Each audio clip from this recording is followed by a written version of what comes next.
Martha Stephens, vous avez récemment obtenu le prix Humanisme chrétien pour un livre intitulé Le petit traité de la joie. Mais pourquoi juste un petit traité? La joie, c'est un sujet important. Pourquoi ne pas avoir écrit un grand traité? C'est une très bonne question. Bon, on est un peu à l'époque des petites choses, un petit traité de l'abandon, petit traité de tout ce qu'on veut d'ailleurs. Je pense que l'idée c'est de ne pas effrayer les gens et même de ne pas les effrayer avec la joie. Parce que au fond, la joie, je crois qu'il y a quelque chose de très humble dans la joie. La joie, si on y arrive avec des gros sabots pour l'affirmer et dire « regardez comme je suis joyeux », eh bien, on ne respecte pas l'expérience humaine de chacun qui est que la joie n'est pas quelque chose de donné d'abord. C'est d'ailleurs pour ça que ça appelle ensuite un traité. C'est-à-dire qu'il y a certaines, sinon stratégies, mais en tout cas certaines façons de se poser dans l'existence qui nous rendent plus aptes à en recevoir toute la joie. Alors, le sous-titre de votre petit traité, c'est « Consentir à la vie ». Est-ce que c'est une condition indispensable pour goûter à la joie ? Oui, le consentement, c'est cette idée qu'il faut dire oui. Dire oui, le consentement, on le connaît en amour. Lui dit oui à elle et elle lui accorde en retour son oui. Et le oui, on peut remarquer que c'est toute notre condition humaine. Tous nous avons reçu la vie sans l'avoir demandé. Tous nous recevrons des milliers et des milliers d'épreuves qu'on ne choisira pas. Et à partir de cela, eh bien voilà, qu'est-ce qu'on fait? Est-ce qu'on s'y oppose? On leur oppose une fin de non-recevoir? Non, je ne veux pas vivre cela. Est-ce qu'on s'y fait? On s'y résigne, on fait avec, comme on dit. Bon, on fait malgré tout. Ou alors, position beaucoup plus audacieuse, eh bien comme l'homme à sa femme, on dit à notre vie un oui sans réserve. On jure fidélité à notre vie. Ma vie, quel que tu sois, quel que tu seras, eh bien, je t'aimerai. Je t'aimerai, c'est-à-dire je vais commencer par t'accueillir, même si je ne sais pas exactement où tu me mènes. Est-ce que ce n'est pas un oui un peu naïf? C'est pas un oui naïf en ce sens que, alors on pourrait dire d'une part c'est un oui naïf parce que ça exige quelque chose de la nativité, si naïf est la même racine que natif, quelque chose de l'enfant. Au fond, on dit des enfants qu'ils prennent la vie comme elle vient.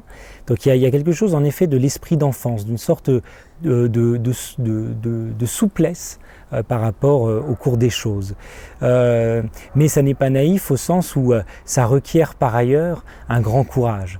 Je crois que de nos jours, on met très facilement le courage du côté de l'indignation, de la révolte, de la résistance. Et c'est vrai qu'il y a du courage là-dedans, mais il peut y avoir aussi une posture de refus qui fait que on oublie que mine de rien, eh bien, ce qui est premier, c'est le don. Prenez l'expérience du deuil. Dans les larmes qui coulent alors sur nos joues, il s'y glisse, si l'on y regarde bien, quelques larmes de joie. Pourquoi? Eh bien parce qu'au fond, nous ne sommes tristes qu'à proportion de la joie que nous avons d'abord connue de rencontrer cette personne, cet être aimé. Finalement, la douleur du deuil, ce qu'elle authentifie d'abord, c'est la joie d'avoir reçu. Et le don est toujours premier par rapport à la perte. Et que faites-vous du désir ? Eh bien, le désir, il est intact, il n'est même jamais aussi grand, mais je crois que la grande ambition dans une vie humaine, c'est de mettre tout son désir dans le peu qu'on a.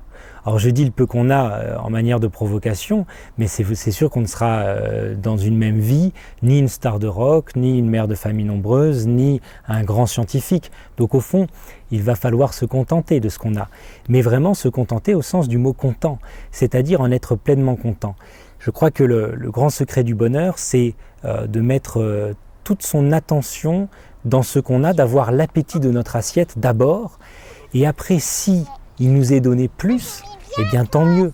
Je crois que celui qui ne sait pas apprécier le plat de pâtes au sel que lui a préparé rapidement sa maman, plus tard il ne saura même pas apprécier le grand restaurant. Donc au fond, si l'on a un grand désir pour la vie qu'on a, on aura aussi un grand désir pour une vie plus aventureuse. Est-ce que la foi est un chemin qui mène au bonheur ? Oui, je crois que spécialement la foi chrétienne, c'est une foi qui est rythmée par un certain nombre de oui d'ailleurs, de consentements. Que ce soit le consentement de Dieu qui, créant le monde, dit que tout cela était bon, qui dit un fiat que cela soit, fiat que répète Marie dans un geste d'obéissance, et bien que cela soit, qu'il me soit fait selon la volonté de Dieu. Et saint Paul dit à propos de Jésus que tout en lui était oui. Et ça me semble vraiment capital de reconnaître dans le christianisme une religion qui ne nous propose pas une fuite dans un autre monde, qui ne nous propose pas d'entrer dans une méditation qui nous détache de la réalité, mais qui au contraire nous demande d'entrer dans la profondeur de notre expérience humaine pour la transfigurer. Et les béatitudes, est-ce que c'est là un autre secret de bonheur pour les chrétiens? Oui, prenons par exemple la béatitude « Heureux les affligés, ils seront consolés ». On peut dire, voilà, c'est pas une religion de la joie qui nous demande de passer par l'affliction pour être consolés. En réalité, c'est une expérience très simple qui est l'expérience que nous faisons tous. C'est l'expérience de cette mère qui cache à son enfant telle ou telle mauvaise nouvelle pour ne pas l'attrister, pour qu'il ne perde pas cette fraîcheur, cette naïveté. Et l'enfant lui dit « Mais maman, pourquoi tu ne me dis pas les choses? Pourquoi tu ne me dis pas les choses comme elles sont? Car si je ne suis pas triste, maman, tu ne peux pas me consoler. » Et au fond, le christianisme, c'est une religion qui dit n'ayez pas peur de prendre de la vie tout ce qu'elle vous donne, car en prenant tout ce qu'elle vous donne, vous aurez aussi le bien supérieur qui sera, en l'occurrence, d'être consolé. Si l'on se protège de l'existence, si l'on veut ne recevoir de l'existence aucun des coups, eh bien nous serons comme cet enfant que la mère aura tellement protégé qu'elle n'aura même plus ce plaisir supérieur de pouvoir le consoler. Et donc c'est une religion de la vie en général. N'ayons pas peur de la vie, il y aura le consolateur dont on aura besoin. Peut-on apprendre à être heureux? Y a-t-il une recette pour le bonheur? Je ne dirais pas qu'il y ait des recettes, au sens où on aurait une liste de choses à faire en toute docilité. En revanche, il y a une façon de se poser dans la vie. Déjà, est-ce que tout m'est dû ? Ou est-ce que tout m'est don? Est-ce que tout est grâce, comme le disait la petite Thérèse? Si je pars avec l'idée que tout m'est indu, eh bien je ne peux que m'indigner de ce que la vie ne corresponde pas exactement à la liste que j'avais adressée au Père Noël ou au bon Dieu. Si je pense que la vie m'est un don d'abord, eh bien au fond, il y a déjà une joie première d'être, ce qu'on appelle tout simplement la joie de vivre. Il y a déjà cette joie parfaite, cette joie inconditionnelle, et tout ce qui vient l'enrichir, c'est du bonus. C'est, comme on dit, par surcroît, de surcroît. Et donc, vous voyez, cette simple distinction dans ma vie, est-ce que je crois que tout est dû ou tout est don? Il n'y a que deux lettres qui changent, et pourtant, ça change tout. En fait, ce que vous proposez dans votre petit traité de la joie, c'est tout un art de vivre.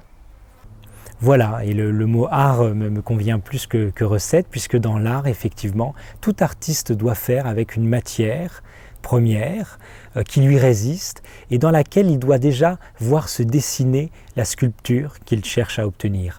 Et au fond, nous c'est pareil, il y a quelque chose de résistant dans l'existence humaine, bien sûr. Nous ne vivons pas dans un rêve avec des monstres gentils, mais il faut affronter cette matière de telle sorte à ne pas la briser violemment, ni non plus la laisser en l'état, mais avoir assez de patience pour que se dessine le contour de notre vie.